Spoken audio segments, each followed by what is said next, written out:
In today's Tales of Places, we're gonna take you through the storyscapes of Kufstein.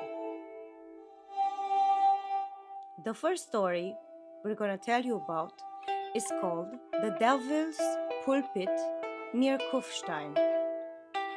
Near Kufstein on the Inn, the stranger is shown the Devil's Pulpit, a rocky outcrop that is the subject of a legend. There once lived a cocky group of young men and women who could not get enough of their crazy revelry and who mocked every admonition from respectable people. Sins were lost in drink, song, and dance. The moon rose, lights flashed from the windows of the town, and then an old man came along on the road who instructed the frivolous crowd with urgent words to go home, as it is the custom of respectable young people at such a late hour. But the gang, heated up by the wine and celebration, drove the warning man away with scorn and insults. Suddenly, on the rocky cliff around which they were dancing, they saw a gaunt man in dark clothing, a red rooster feather nodded from his cap, and his voice sounded hoarse, like the croaking of a raven. "You are right," he laughed down. "Let the virtuous fool babble. I preach to you a different wisdom, the joy of life, the joy of self-forgetfulness, the delight of the mad moment. Who will stick with me?" "Everyone," they shouted at him. "Hooray, we follow you." Then a dull crash rang out across the bank. Shrill laughter and horrible cries of pain rang out. Then it became deadly quiet.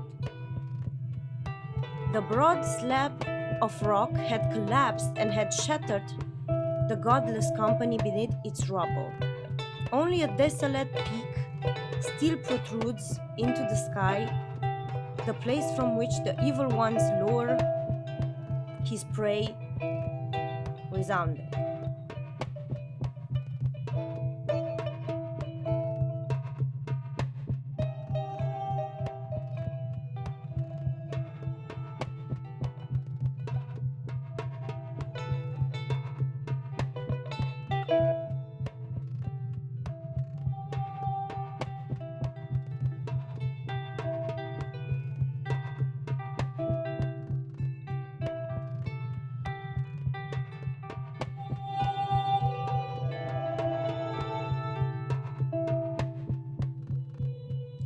The Totenbahn ziehen, dead body pooling in Kufstein.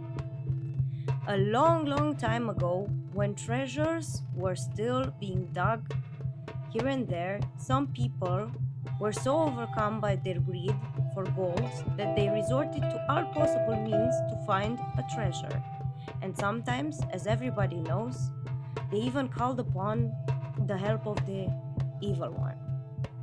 So, at that time, some greedy residents of Kufstein tried to get their hands on a treasure in the following way.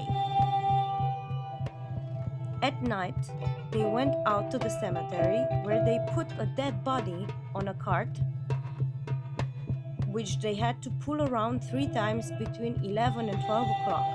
If they succeeded, they found out where the treasure was to be dug up. But that was terrible. But that was terribly hard work, because the longer they pulled, the heavier the load became. Because at every step, poor souls sat on the cart to prevent it from moving forward.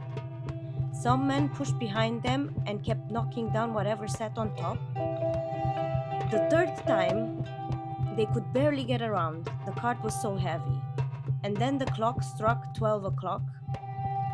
They had to be out of the cemetery, otherwise woe betide them. One time, just as the clock struck 12, one of them was running through the cemetery gate.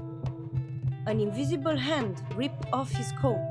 He just managed to get out and run as fast as he could. But the whole crowd of ghosts followed him. The next day he was found lying on the road, and shortly Afterward, he also died.